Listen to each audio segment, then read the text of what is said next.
Hello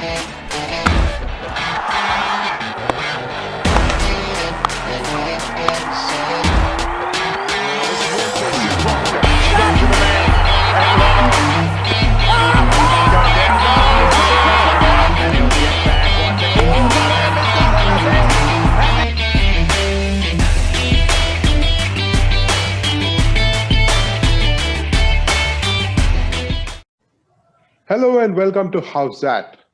Good morning to you, Vijay, my friend and colleague over a number of years. Lovely match from Chennai Super Kings perspective, but KKR will be heartbroken. Yes, heartbroken, and for Chennai Super Kings, too good, too late, Rajaraman, and very good morning. We are in for some exciting cricket now, tonight and in the remaining days. We got to see Jajdeja hit 2 sixes of the last two deliveries and take Chennai Super Kings over the line. It perhaps indicates of the nature of the tournament itself. We only know that Mumbai Indians has qualified at this point of time. The other three qualifiers are not known, and any of the six teams can make it to the playoffs, and that kind of sets a tournament up very nicely for the final stages. Yes, we have seen this scenario many times in the past. I mean, if you remember, right, even the first tournament, it was so exciting, and it is the nature of the tournament, the nature of the games that you get to a situation where maybe on the last day of the qualifying league stage, we'll get to know who plays the playoff. Chennai Super Kings had a number of heroes, Vijay, last night. Ruturaj Gaikwad opening the innings and anchoring the side to a good score. And then Ravindra Jajdeja, of course, playing a blistering 31 of just 11 deliveries, including those 2 sixes in the final two deliveries that took Chennai Super Kings home. But then their bowling also will have to be complimented for having kept KKR down to manageable proportions. Yes, but to me, I think what I liked most was this video where Shane Watson is speaking to Ruturaj Gaikwad and calling him a superstar of the future. So I think that was a very big statement to make. I'm not going to doubt Watson's judgment, but it's too early to judge Gaikwad's proficiency in the big league. This is he's got two back-to-back half centuries, fair enough, but we'll have to see how he performs at the first class cricket level. Oh, I remember back in 2008, when IPL was first played, Shane Warne spoke very highly of Ravindra Jadeja. And here is another Shane talking about a young batsman. He's 23 now, though Ruturaj Gaikwad has been around for some time, has played decent cricket already, and looks promising to go the distance. It depends on how he's groomed and what kind of opportunities he gets. Absolutely, he is looking good. He has the talent, no doubt. But you will have to give him at least one good season of first-class cricket to judge his ability at the highest level. Here you're playing a 20-over game, and when you get to play a 50-over match or even a 5-day match, the temperament comes into play. Your skills come into play. It's a different ball game. So I will not rush into judging how good or bad Gaikwad is, because we have seen Rajaraman during this IPL history of IPL tournaments. So many players have come and gone. There was talk of all these players doing very well, and somebody called Praveen Tambe also came, and there was talk of he playing for India. So I think people, I'm not casting any aspersions on Watson's judgment. He is an absolutely top class professional, but I'll wait as far as Gaikwad is concerned. I think Watson got to see it for himself. He was given the opportunity to watch Ruturaj Gaikwad from across the length of the pitch by Mahendra Singh Dhoni and Stephen Fleming. Quite a surprising decision it was to see him play instead of Faf du Plessis, who's had a very consistent and very good season for Chennai Super Kings. But Watson got to see him from close quarters. That partnership of 50 for the opening wicket, Ruturaj Gaikwad dominated that, and Watson really must have become a fan of Gaikwad's batting at that point of time. Yeah, nothing wrong. I mean, he's delivered. He's delivered in the last two games. You agree? Even I'll become a fan of Gaikwad, because his batting. If you see, again, I would like to quote Mr. Gavaskar, who was talking about his shots, the shots he was picking, the shots he was playing, very proper cricketing shot with straight bat and placing them so well. So I'll be very, very happy to see Gaikwad turning out and playing Test cricket for India.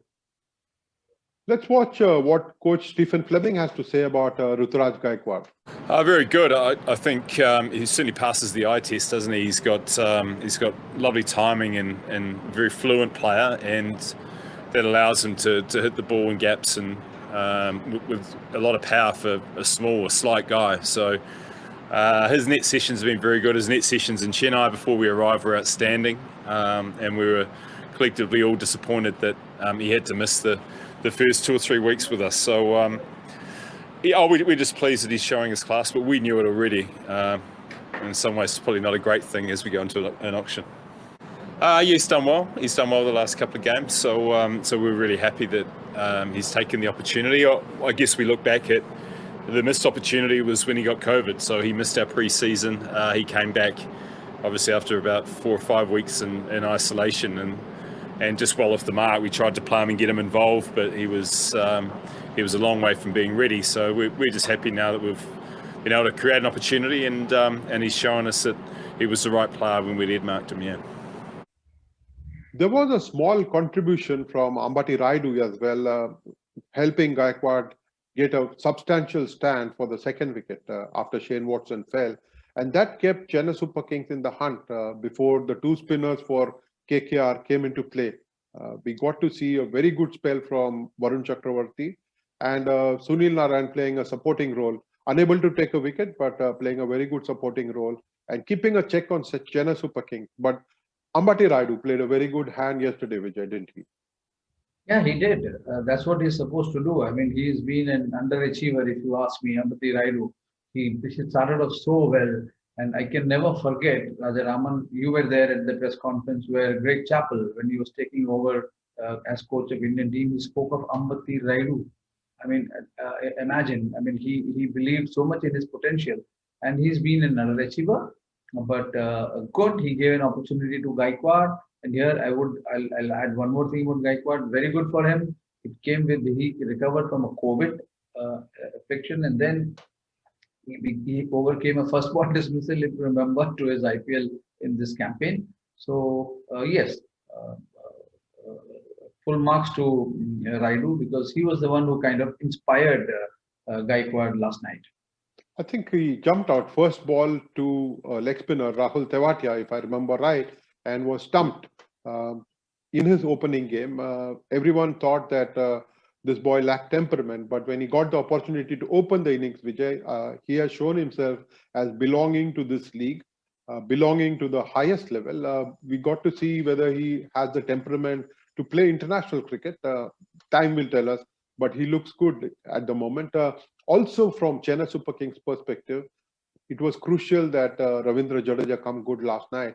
He's had a good season as a finisher and showed one more time why Chennai Super Kings bank so much upon him.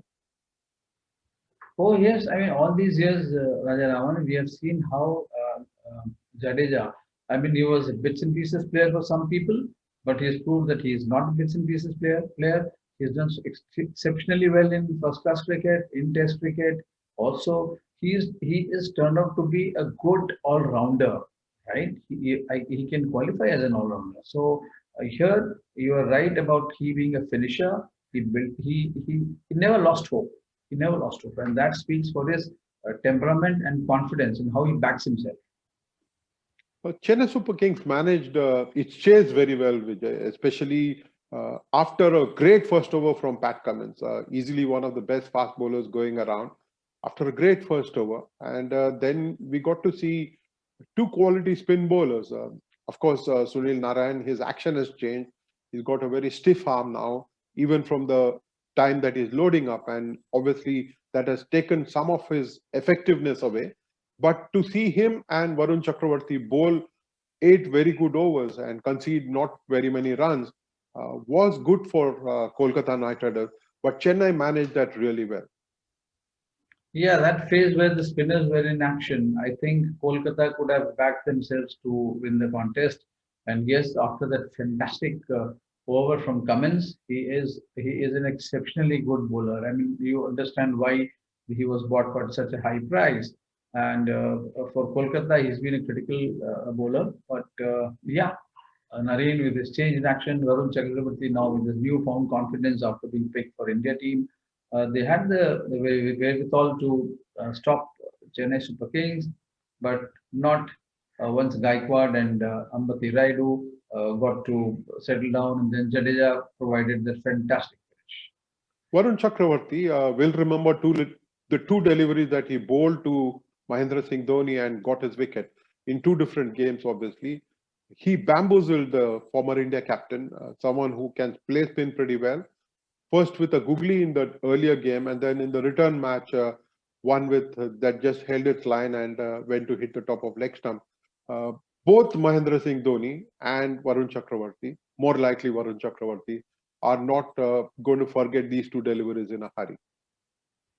Definitely not. Dhoni may forget, but Varun will always remember because to get such a fabulous batsman out and fox him, like you say, with the googly and then one which held its line, it means a lot because it's not very easy to fool Dhoni on the pitch. On a night when the dew came in and handicapped the KKR bowlers midway through the innings, he showed remarkable control, Varun Chakravarti did. And then KKR's fast bowlers struggled to contain the later order batsmen. We got to see Lockie Ferguson slip a full toss and concede a few runs. He bowled a great over. The first half of his final over was terrific.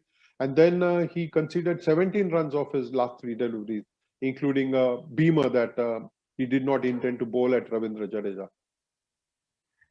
Yeah, it was, so what should I say, surprising or shocking to or disappointing for KKR to see Ferguson at such a critical stage, such a crucial stage, produce such an expensive over. I mean, I don't know what he was trying to do. One can understand both trying to attempt an Yorker and then you end up bowling full toss. But this was very poorly directed deliveries and I think it cost the match. And there was a stroke of luck, of course, for Chennai Super Kings. Jadeja edging one to the third man fence. It was quite a strange shot to see. But Chennai Super Kings was in a mood to take runs from whichever direction they came in. And Jadeja became quite the hero. But let's look at Nitish Rana, Vijay. He's somebody who played a very good knock yesterday. One more time, he's been consistent for KKR this season. One of the few Indian batsmen for KKR who has come good throughout the season, got a good half century and then had to end up on the losing side. Yes, unfortunate for him that he ended up on the losing side after producing such a sterling innings. I mean, if you see, he took it upon himself the responsibility of carrying the innings, and he did. He almost delivered. Got out at the wrong time. I mean, if he had lasted a couple of more overs more, he would have taken the game away from CSK. But Rana again has proved he's a good talented cricketer. In Delhi, of course, I mean today he carries as Delhi skipper in Ranji Trophy. He carries a lot of responsibility. This season would be very crucial for him. But I would like to see him improve this season and knock at the selection for India team. Vijay, when he was batting, it seemed that Chennai Super Kings would struggle to contain him. He looked in very good touch. But then KKR seemed to have gifted away the momentum by sending in young Rinku Singh at the fall of the second wicket. You would have thought that the captain would put his hand up, Eoin Morgan, and walk in himself. You thought that Dinesh Karthik, who has been preferred to play that role, would have been sent in. But to see Rinku Singh sent in to take the pressure on at that point of time was quite shocking. Definitely, very ill-advised move, and I don't know. I mean, who are we? If think tank which involves Dinesh, Karthik, and Morgan, if they come up with such a move to bring in Rinku, he is a good better of the ball. I've seen him in domestic cricket. We're playing for Uttar Pradesh, but this was not the stage for him, and the pressure got to him, and the momentum was broken. Chennai Super Kings did well, Vijay. We must give credit to Chennai Super Kings.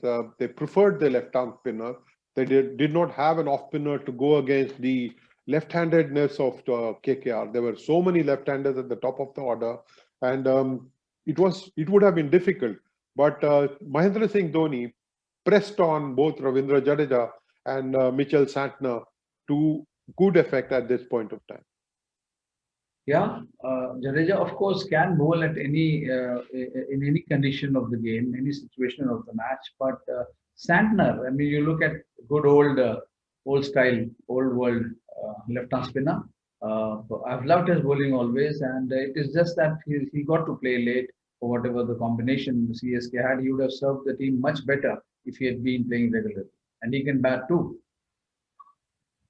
Both the captain, Eoin Morgan, and chief mentor, David Hussey, kept talking about how 170 was par for the track, given the fact that dew was going to come in later, and they probably had evidence of dew already at that point of time.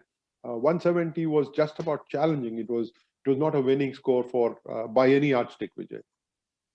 Yeah, but if if you look at it, Rajaraman, if that Ferguson had bowled to his potential as he has been in the previous games, I can't I can't imagine CSK would have got to the winning line. It was just that one crucial over which cost the team.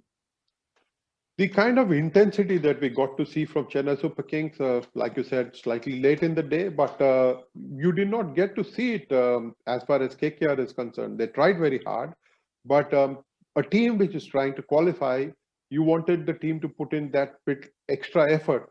Let us watch what David Hussey has to say, both about what went wrong in this game and then the qualification scenario that is quite tough for KKR at this point of time. Yeah, obviously every game you go into, you're planning to win the game. Unfortunately, we finished second today, beat by a better team. What went wrong? I think a few things. The toss definitely didn't help. I think chasing lots of dew around, probably couldn't quite grip the ball, but can't take too much credit away from Chennai. I thought they played and chased a decent total that we put on the board. Yeah, we've put ourselves in this position by losing games, unfortunately. But yeah, we're still breathing, but only just in the competition. I think the next game against Rajasthan, in a few days' time, we're going to really rest up, recharge the batteries, and come out and just play some free-flowing cricket. And you just never know what could happen. A few results go our way, and we can shock a few teams in the playoffs. What Chennai Super Kings did, Vijay, last night was while it knew that it was out of the tournament already and had only a couple of games left, the formalities to be completed, it made things very complicated for KKR. For it to qualify now from this position is going to be a tough ask. We have a scenario where more than 4 teams cannot get to 16 points, and that enabled Mumbai to get in. So that brings us to a very interesting question, Vijay. This one comes to us from Aman Agarwal from the North Tangang, Mumbai. So as you know, out of 56 league matches, we have already surpassed 48 matches. But we still are not sure about the top 4 teams who will be qualifying for the playoffs. So based on the current form and the current strength of the teams, which teams do you feel will make it into the playoffs? And my second question would be, as the playoffs will be held in Dubai and Abu Dhabi, so according to you, how do you feel will the pitch behave during the playoff matches?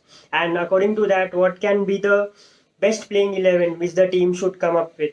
And what will be the average score scored by each team? Thank you, Aman, for your question. I'm not very comfortable answering it because I'm not an astrologer. But from what I can kind of see, Mumbai Indians has already made it.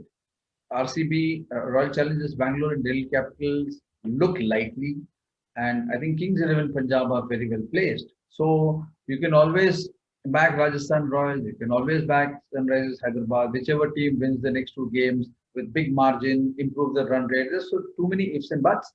But for me, if I have to pick the 4 for the playoffs, it will be Mumbai Indians, Kings 11 Punjab, Delhi Capitals, and Royal Challengers Bangalore. And I would love to hear from you, Rajaraman, your analysis of the second question, where which I'm very happy to deflect to you because it's a very difficult one. Vijay, I must confess I'm not an astrologer either. There is no crystal ball here. How does anyone predict a par score for any pitch before either you have seen the pitch or you have seen the team composition? It is far-fetched to imagine par scores at this point of time for both Abu Dhabi and Dubai. While it is a great question, while students of cricket will want to know what are the likely scenarios in the playoff, you have to wait and watch. Some of the pitches have sported a green tinge. Some of the pitches have begun to crack. They are tired. And so if you get a score of 170, 180, it should set up a good game. You don't want a situation where a team races off to 220 like Sunrisers Hyderabad did in the last game and make a one-sided game of it. You want close contests, and you will get to see in the playoffs scores around 180 or so, and hopefully there will be some quality matches as well. Very tough to say what kind of strategies team will adopt, Aman, because at this point of time, their focus is entirely on qualification, and so should be ours. Rajaraman, would you like to add the role of spinners in the playoffs? Of course, they have already come into play. You got to see a number of quality spinners, especially the ones who are able to extract turn of these slow pitches, but also bowl very quick. We got to see Varun Chakravarti do that to Mahendra Singh Dhoni yesterday. Was 107 kilometers per hour delivery, was bowling consistently at around 90 kilometers, and then slipped in this faster one that foxed even Mahendra Singh Dhoni. So spinners will play a big hand, but then the faster bowlers, especially with the new ball, you would want them to take wickets and push the opposition to the back foot. Vijay, we now move on to tonight's game. Should be a cracker of a contest, given the fact that Kings 11 Punjab is the team that is in form.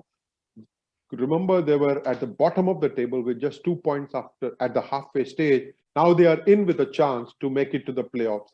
They are up against Rajasthan Royals, which started off very well and has slipped down a little bit. But Ben Stokes getting 100, Vijay, I think that sets up a very good match tonight. Rajaraman, the scenario, the pre-match scenario means that Rajasthan Royals has to win the game. They will come very hard at Kings 11 Punjab. So that makes it the favorite team because they will play only and only. Of course, everybody plays to win, but here they have to play, definitely have to win. So it's going to be an intense contest. And Rajasthan Royals, I'm sure every player will be eager to give his best, beginning with Ben Stokes. Ben Stokes or Chris Gayle, we'll have to wait and watch. Of course, we'll also watch out for Mayank Agarwal's fitness and whether he's back on the field tonight, Vijay. On that note, thank you very much for being here today as always, and it's been fun chatting with you. Oh yes, absolutely. And I hope our viewers are happy with just the cricket discussion. We were trying our best and we could be wrong at times, but I've enjoyed these sessions very much. Thank you very much, Vijay. Have a lovely day.